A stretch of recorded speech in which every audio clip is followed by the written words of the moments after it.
बिस्मिल्लाहिर्रहमानिर्रहीम, अस्सलाम वालेकुम। आप देख रहे हैं डीएच स्पोर्ट्स और मैं हूं हमजा शफी। तो जनाब बाबर आजम के हवाले से ताजी खबर मैं लेके आ गया हूं, क्योंकि नकवी साहब से जाने अनजाने में खुद से निकल आया मुंह से कि बाबर आजम को टीम से बाहर क्यों निकालना पड़ा, कहां से प्रेशर आया, कौन वो बंदा है जो मोहसिन नकवी साहब को भी नाको चने चबवा रहा है, मोहसिन नकवी साहब की भी एक चलने नहीं दे रहा। हालांकि मोहसिन नकवी के एक इशारे पे पूरा पाकिस्तान जो है ना वो इधर से उधर हो सकता है। मोहसिन नकवी साहब इतने पावरफुल इंसान है, लेकिन ऐसा क्या हुआ कि मोहसिन नकवी से भी कोई पावरफुल है, वो पिछले 5 साल से सेटअप का हिस्सा है, और जब वो सेटअप से बाहर आता है तो फिर उस सेटअप के खिलाफ बोलता है। लेकिन इसके बावजूद अगर वो उसके खिलाफ भी बोलता है तो जब वापस सेटअप में आता है तो नकवी साहब भी जनाब उसे कहते हैं कि भाईजान अस्सलाम वालेकुम, कैसे हैं आप, बताएं किन्नू अंदर करना है, किन्नू बाहर करना है, की करना है, केवे करना है, सारा कुछ उनसे पूछती हैं। और वो चौड़े होकर जब बैठ जाते हैं कुर्सी पर, सामने बिस्किट की प्लेट होती है, चाय का कप हाथ में होता है, चुस्की लगा कहते कि इसको अंदर कर दो, इसको बाहर कर दो, ओनू ले आओ, ए बंदा मैनू पसंद नहीं, दूर ले जाओ, ए बंदा जरा ना चलो रख लो,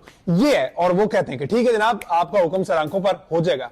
मामला ये है Babar Azam versus that person. वो बंदा कौन है वो मैं नाम रिवील करने जा रहा हूं, क्योंकि जाने अनजाने में वो नाम लिया गया, वो कह दिया गया कि ये बंदा है जिसकी वजह से बाबर आजम टीम में नहीं है, क्योंकि इस बंदे को बाबर आजम पसंद नहीं है। उससे पहले आपसे रिक्वेस्ट है कि मेरी वीडियो को लाइक कीजिएगा, मेरे चैनल को सब्सक्राइब कीजिएगा, कमेंट करके जरूर बताइएगा कि बाबर के साथ ज्यादती हो रही है या नहीं, क्योंकि खबरें ये आ रही थी कि बाबर आजम दोबारा से एशिया कप में वापसी हो रही है। ट्राई नेशन सीरीज में न सही, एशिया कप में बाबर की हो रही है, और अभी भी 99% शोरूम है कि बाबर आजम की वापसी हो जाएगी। लेकिन वो 1% जो है वो उस बंदे के लिए 100% है। वो कहता है अगर 1% भी चांस अगर नेगेटिव है ना तो मैं उसको पॉजिटिव कर दिखाऊंगा, मेरे में इतनी पावर है। मैं बात कर रहा हूं जनाब आकिब जावेद साहब, इज्जत माब आकिब जावेद साहब, जिन्होंने अपना सफर शुरू किया। 92 की यादें उनके साथ हैं, इसके अलावा मेरे ख्याल उनके पास कुछ और है नहीं है दिखाने को, बताने को। उनका अगर अपने रिकॉर्ड की बात की जाए तो वो भी कोई खातिर खा रिकॉर्ड है नहीं है, सही है। लेकिन आकिब जावेद साहब एडमिनिस्ट्रेशन में आगे, लाहौर कलंदर को उन्होंने 6, 7, 8 साल चूना लगाया। उसके बाद लाहौर कलंदर ने जनाब कुछ तब्दीलियां की, लेकिन हेड कोच वही रहे, प्लेयर्स ने मेहनत की, फॉरेनर प्लेयर्स ने मेहनत की, तो वो टाइटल जितवाने में कामयाब हो गए। उसके बाद आकिब जावेद साहब की जनाब गुड्डी जो है चढ़ गई। आकिब जावेद साहब अपने आप को जनाब वो समझने लग गए, वो ये वाला झुकेगा नहीं, ठीक है ना। अब आकिब जावेद साहब को लाहौर कलंदर से राहें जुदा करनी पड़ी, या करवाई गई या उन्होंने खुद की, क्योंकि उन्हें पता था कि रोकड़ा जो है ना वो ज्यादा पीसीबी से आने वाला है, तो पीसीबी का उन्होंने रोक कर लिया। उससे पहले उन्होंने ये जिम्मेदारी उठाई, ये बेड़ा उठाया पाकिस्तान टीम को बर्बाद करने का। पाकिस्तान टीम के साथ वो रहे, क्योंकि अनफॉर्चुनेटली पता नहीं वो कौन सा चैनल था जिसमें उन्होंने यूं करके किया कि यूं करें और ये हो गया। वो यूं करके हुआ, वहां पे हम पाकिस्तान जो है वो सीरीज जीत गया अगेंस्ट इंग्लैंड, हमने 2-1 से वो सीरीज जीत ली। अच्छा, अब आकिब जावेद साहब की गुड्डी चढ़ गई उस सीरीज के बाद, इनको पीसीबी ने अपॉइंट कर लिया।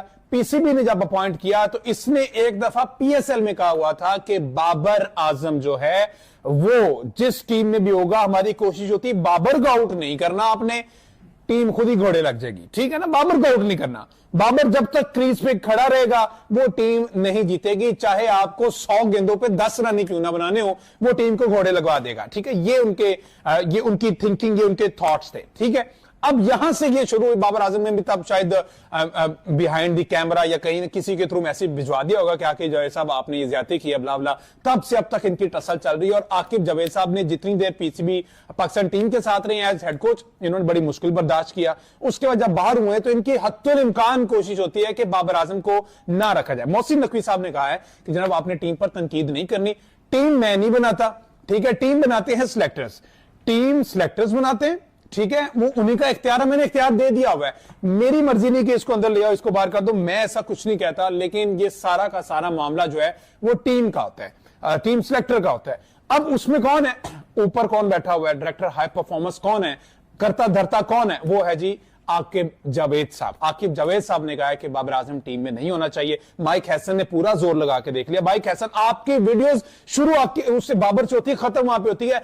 आपको एक मजे की मैं बात बताता हूं, इधर डीएचए फेज 6 में टूर्नामेंट चल रहा है, एक निजी टूर्नामेंट जिसमें बाबर आजम से प्रैक्टिस करने आता है। आपका ट्राई नेशन सीरीज और एशिया कप की तैयारियां एक साइड पे, आपका सारा सोशल मीडिया उसकी जस्ट ट्रेनिंग पे फोकस कर रहा है कि बाबर ने ये शॉट मारा, ये मारा। मिलियंस व्यूज आ रहे हैं जस्ट ट्रेनिंग में कि बाबर सिर्फ वहां पर ट्रेनिंग करने गया, ठीक है, आप जोर लगा लें, कुछ भी कर, उस टाइम फ्रेम के दौरान कुछ और खबर चला के देखे, स्पोर्ट्स की दुनिया में नहीं चलेगी। सिर्फ वो चलेगा तो बाबर आजम का नाम चलेगा, बाबर आजम का बल्ला चलेगा। उल्टी सीधी शॉट्स बारी, जाहिर है वक्त की मजबूरी है, जरूरत है बाबर आजम के लिए। माइक हसन ने भी कहा कि थोड़ी बहुत तब्दीली आप लेके आए, गेम को चेंज करें, ज्यादा नहीं, थोड़ा बहुत चेंज करके देखें तो सही होता क्या है। माइक हैसन इसके हक में है, उसने कहा है, इसलिए तो उसको बाहर जाने नहीं दिया, एनओसी पीसीबी की तरफ से नहीं दिया गया, सीपीएल में नहीं गया। तो ये वजह है, सिर्फ इस एक बंदे की वजह से बाबर आजम जो है वो इस वक्त टीम से बाहर है। अपनी राय से मुझे आगाह कीजिएगा कि बाबर आजम के साथ ज्यादती हो रही है नहीं, या फिर आकिब जावेद हक पे है कि अब इन बुढ़े बाबों को निकल जाना चाहिए, नए टैलेंट को मौका देना चाहिए। लेकिन जब ये आप कमेंट करेंगे तो फिर नया टैलेंट काइंडली मेंशन भी कर दीजिएगा। मुझे दीजिए इजाजत, अल्लाह हाफिज।